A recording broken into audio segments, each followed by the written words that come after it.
സുഹൃത്തുക്കളെ, എല്ലാവരും സുഖമാണെന്ന് കരുതുന്നു. ഞാൻ വട്ടിയൂർക്കാവ് സ്വദേശിയാണ്. എൻ്റെ നാട്ടിലെ എൻ്റെ കുട്ടിക്കാലം മുതലേ കാണുന്ന വട്ടിയൂർക്കാവിലെ ജനങ്ങൾക്കൊക്കെയും ഒരു മധുരമുള്ള സന്തോഷകരമായ ഒരു സ്വപ്നമാണ് ചുക്കിൻ്റെ കട എന്ന് പറയുന്നത്.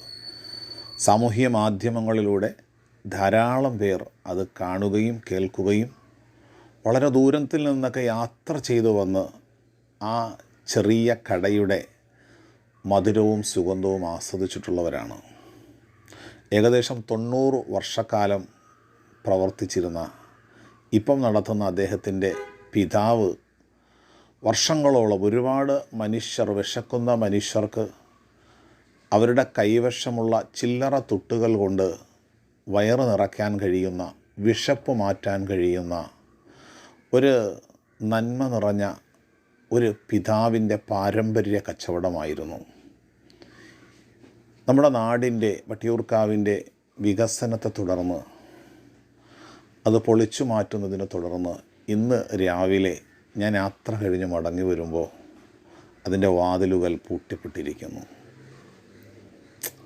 അതിന് ഓർമ്മകളിൽ മാത്രം എൻ്റെ മനസ്സിൽ ഒരുപാട് സങ്കടവും പ്രയാസവും ഒക്കെ ഉള്ളത് കൊണ്ടാണ് ഞാനത് നിങ്ങളോട് തുറന്നു പറഞ്ഞത്. ആ ഹോട്ടൽ പൂട്ടപ്പെട്ടതോടു കൂടിയിട്ട് വർഷങ്ങൾക്ക് മുമ്പ് ജീവിച്ചിരുന്ന സാത്വികനായ ആ മനുഷ്യൻ്റെ നന്മകളാണ് വട്ടിയൂർക്കാവിലെ വിവിധ രൂപങ്ങളിൽ ജീവിച്ചിരുന്ന, പല തൊഴിലുകളും എടുത്ത് ജീവിച്ചിരുന്ന മനുഷ്യർ, പ്രത്യേകിച്ച് ലോറിയൊക്കെ ഓടിക്കുന്ന ഡ്രൈവർമാരൊക്കെ വാഹനം അവിടെ ഓഫ് ചെയ്ത് മാറ്റിയിട്ട് അവർ വയറ് നിറയെ സന്തോഷകരമായി, മനസ്സും വയറും നിറയെ ഭക്ഷണം കഴിച്ച് സന്തോഷത്തോടു കൂടി മടങ്ങിപ്പോകുന്ന ഒരു ഹോട്ടലാണ്.